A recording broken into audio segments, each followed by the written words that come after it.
welcome back, everybody. Welcome back to The Disciplined Guy. We're going to finish up the series that involve the brother, the son, and his family trying to take away his house when he had just purchased it that had been living in basically a camper for a couple of years. And so the series has gone for 5 straight videos now. I'm going to put out the 6th one. It's the last thing that I see on it. There's a little bit more drama that's going on, but we're done with it after this. I'm moving on to the next story. This one has been good. It's been fruitful. It's given us a lot of entertainment, and we're going to go ahead and listen to it now. I'll give a little bit of commentary at the end. See y'all in a little bit. No surprise, ex-sister-in-law saw my Reddit posts. She can't contact me about them in any way but with a lawyer thanks to my restraining order against her. And she likely can't afford to get a lawyer right now anyway, since the divorce financially drained her too. So she bitched to Dan about it, and demanded he tell me to delete my Reddit account. But not only has Dan read my recent posts, he no longer cares. He said they serve as a reminder of the prick he used to be. And he's not losing sleep about it. Besides, I've still helped him out despite all he's done to me. So he's not going to be upset about it. My parents have also made sure to try and treat Dan and I more equally when I'm around too. My father is still a man of few words around me though. Someone pointed out that changing now after so long of treating me as the opposite of Dan means he doesn't know how to connect with me anymore. And I think they're right.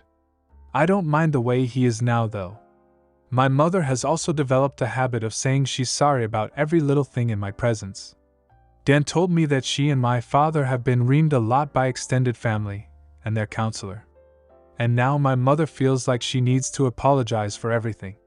This is all a stark contrast to how they used to treat me. Also, I didn't talk about before what ex-sister-in-law's opinion was on Dan borrowing my camper, so his son could have his old bedroom. Well, like a stereotypical bully, she looked down on him and mocked him about it because now he's living like a bum, as she put it. But Dan took it all in stride and asked if she was done yet, because he knew this was exactly how she'd react. And he just plain doesn't care anymore. She's borderline dead to him, and her insults were on deaf ears. Then he pointed out to her that he was living out of the camper because he was putting his kids ahead of himself so his son could have his own room. Something his ex never did, despite being their mother. She just weaponized her children and pregnancy to keep from working and to emotionally blackmail everyone. Then he asked her to remind him how that was working out for her. Mind you, this was early on in their divorce. I'm sure you can all guess her reaction. Dan said his ex did have quite the tantrum about my recent posts. But no one has bothered to contact me on her behalf to take them down. So she just has to live with the well-deserved shame. She has been trying to act nicer to Dan lately.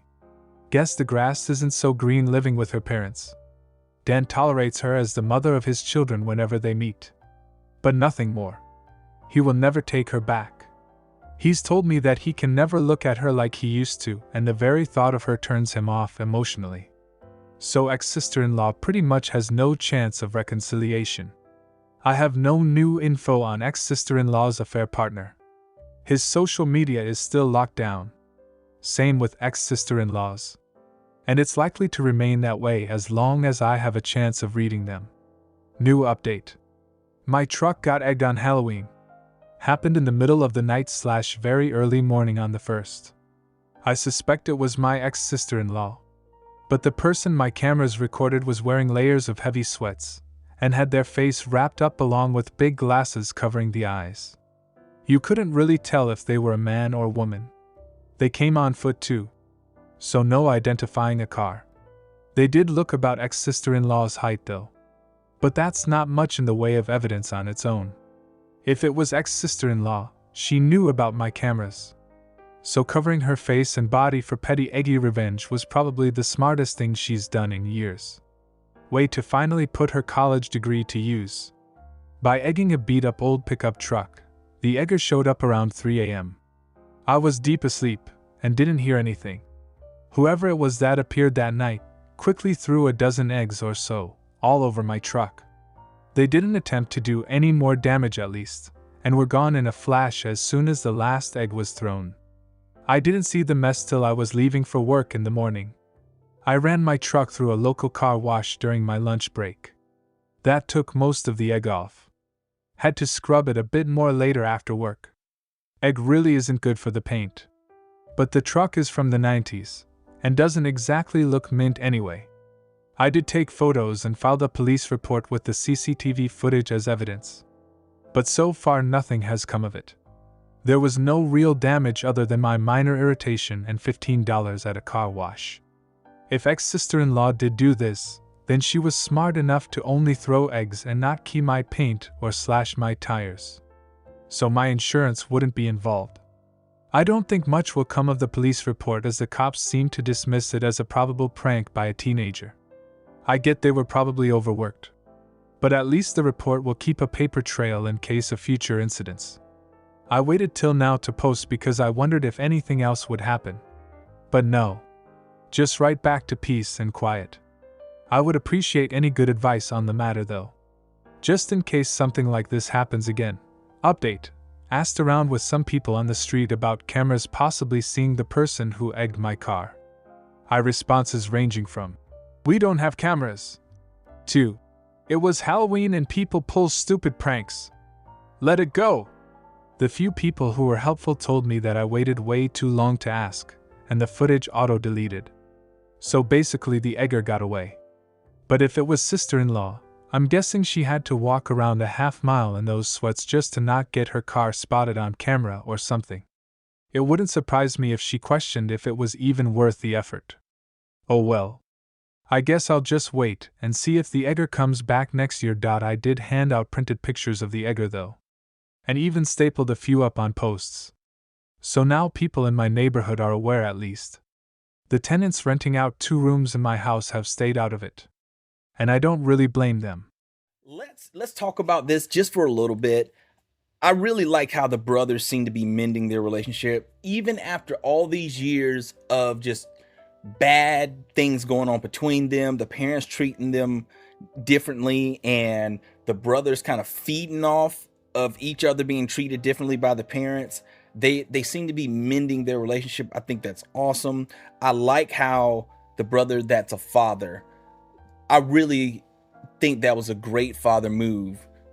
You know that your resources are depleted because you just got a divorce and your finances are really tapped right now. So you give up your room that you live in for your son.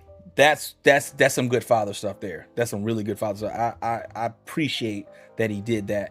And he moved into the camper that his brother had, and that I thought that was awesome. Also, the sister-in-law, man, she's a piece of work. How she put him down because he moved into the camper to give their son a room by himself. She low. That's a low person. That's a low person. And on top, I know she was a person that did that egging of the car. That she's a terrible human being. So I'm getting a little old school right now. I don't have many old school moms. This is one of them. My mom, when I was growing up, I didn't know what she was talking about at the time, but I know now. She used to say, if you get with the wrong person, they'll be in your eye the rest of your life. Be in your eye the rest of your life. This is an example of that. The brother got involved with this person, this bad person, had children by her, and she is gonna cause them havoc the rest of their lives. She'll never leave. She'll always be causing some kind of problem because that's the type of person she is. Y'all, you don't rush into a relationship. Don't rush into a relationship. Don't rush to have a kid with anybody. Protect yourself. You've got to be responsible in the moment. You've got to have discipline. You've got to have discipline to be responsible so that you are doing all the tests you need to do when you're dating somebody. It doesn't need to rush. Take a couple years. Take more than a couple years. Take 5 years. Reach out to me. I'll give you my 5-year plan that I took with my own wife. And she knew. For anybody who's about to go crazy, I told her up front because that's the type of person I am. Hey, I have a 5-year plan before I even start to think about marriage with somebody. here's the years and what the purpose of them are. Because I just, that's how my brain thinks. That's how I am. That's how I roll. And she was okay with that. Things have worked out. We have a fantastic relationship, and we've been together for over a decade. We've been married, been married for over a decade. It's been fantastic. So in saying that, everybody, I'm going to put out another video pretty soon here. I'm getting some really good traction on the channel when I look at these analytics. I appreciate y'all so much. I hope this keeps going. I would love to make this a full-time thing. Right now, I only get about one video in a week, maybe two videos in a week. That's what my average is, just because I'm so busy with life right now. But I appreciate y'all. I'll see you next time. Like, comment, subscribe. Have a wonderful day, y'all.